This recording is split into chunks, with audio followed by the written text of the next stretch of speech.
अस्सलाम वालेकुम, this is Geo politics with Anila Shahzad. फ़लस्तीन में ह्यूमन राइट वायलेशन की एक बहुत ही दर्दनाक नई दास्तान सामने आ रही है। पहले तो मैं आपको रिमाइंड करवा दूँ कि 5 महीने गुज़र गए हैं गज़ा और इज़राइल के बीच में जंग शुरू हुए।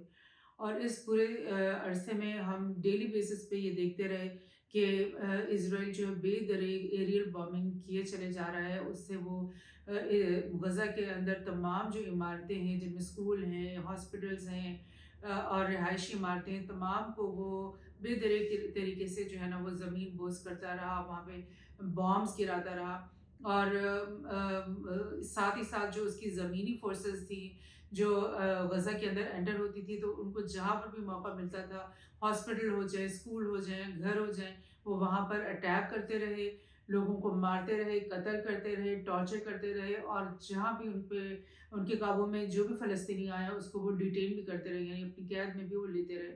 और आपने इस तरह की भी तस्वीरें देखी होंगी सोशल मीडिया में कि इज़राइल के जो कब्ज़े में जितने भी फ़लस्तीनी डिटेनीज़ हैं, उनको वो स्ट्रिप कर देते हैं, कपड़े उनके उतार देते हैं और उनको इस हालत में, और आपको पता है सर्दियों का ये मौसम चल रहा था, और इस हालत में यानी वो कैद में अपने रखते हैं। और ऐसा लगता है ये इनकी पेट हॉबी है कि जैसे ही उनको कोई डिटेनी मिले तो सबसे पहले उसके कपड़े उतार देना। बहरहाल ये सब कुछ गज़ा में तो हो ही रहा था, लेकिन इसके साथ-साथ वेस्ट बैंक के अंदर भी इज़राइली जो फ़ोर्सेस हैं उन्होंने एग्ज़ैक्टली यही सेम जो तमाशा है वो जारी रखा। उन्होंने बहुत सारे सेटलर्स जो वहाँ पे वेस्ट बैंक के अंदर मौजूद थे, उन्होंने वायलेंस की, वेस्ट बैंक के फ़लस्तीनियों के ऊपर, उनको कत्ल किया।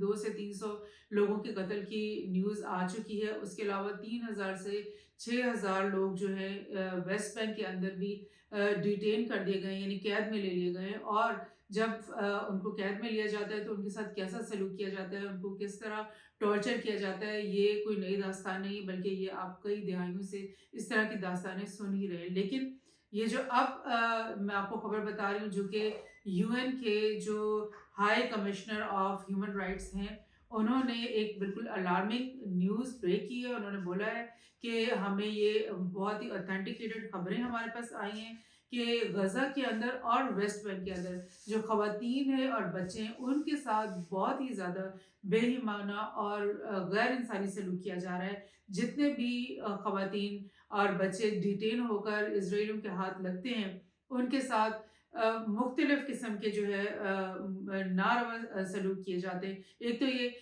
उन्होंने ये खबर ब्रेक की कि बहुत सारे ऐसे वाक़यात हुए हैं जिसमें किसी रिहायशी इमारत के अंदर इज़राइली फ़ौज अंदर दाखिल हुई है, और वहाँ पर जो ख़वातीन थी उन्होंने सफ़ेद झंडे भी लहराए, सफ़ेद कपड़े भी लहराए कि हमारा कोई जंग से ताल्लुक़ नहीं है, हम सिविलियंस हैं। लेकिन वहाँ पर उन्होंने उन औरतों को भी पकड़ा, उन औरतों को कत्ल किया, उनके बच्चों के सामने, उनकी फैमिलीज़ के सामने उनको टॉर्चर किया गया, उनको कत्ल किया गया। और इसी तरह से जो डिटेन की गई बहुत सारी औरतों को उन्होंने पकड़ा, डिटेन कर लिया, अपनी कैद में ले आए। उसके बाद वहाँ पे उन उन औरतों को भी उन्होंने स्ट्रिप किया और उनकी तलाशियाँ ली, उनकी उनके साथ। और मतलब गैर इंसानी जो माहौल में उनको रखा गया। फॉर इंस्टेंस एक खबर इन्होंने ही यूएन के हाई कमिश्नर ने बताई कि एक खातून के बारे में उन्हें पता चला जिसको उन्होंने एक पिंजरे में बंद करके रखा, और उसके कपड़े भी उससे ले लिए गए और बारिश और सर्दी के अंदर उसको रखा गया। इसी तरह से उन्होंने ये भी खबर ब्रेक की कि 2 ख़वातीन एटलीस्ट जो हैं इज़राइली कैद में थी और उनको रेप किया गया। और इसके अलावा और बहुत सारी ख़वातीन जो इज़राइल की कैद में थी, वेस्ट बैंक के अंदर भी और गज़ा में भी, उनको उनके साथ मुख्तलिफ़ किस्म के सेक्सुअल असॉल्ट किए गए। सो इस किस्म की बहुत ही यानी दर्दनाक और इंसानियत सोच जो है हरकतें इज़राइल कर रहा है। इससे पहले भी उनके तमाम रवैया इसी किस्म का रहा है। आपको पता है कि सीज़ फायर के ऊपर वो मान नहीं रहे। नेतन्याहू डेली बेसिस पे थ्रेट कर रहा है कि वो रफ़ा के ऊपर हमला करेगा, जिस रफ़ा के अंदर इस वक़्त 15 लाख रेफ्यूजीज़ पूरे गज़ा में से इकट्ठे होकर जमा हुए हैं, और वो कह रहे हैं कि हम यहाँ पर भी एरियल बॉम्बिंग करेंगे।